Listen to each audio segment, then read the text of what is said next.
How to turn off or on location permission on address book and checkout on Amazon shopping on Android or iOS phone. First open Amazon shopping and then click this three lines here in the bottom corner and then click this one here, permissions.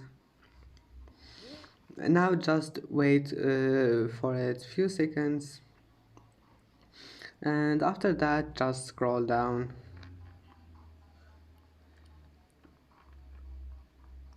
Scroll until you find location, and here we'll find it first one here, address book and checkout. That's it. You can turn on location permission or you can turn it off. And that's it for today's video. If you like this video, please don't forget to like and don't forget to subscribe. And thank you for watching this video until the end, and see you in the next video.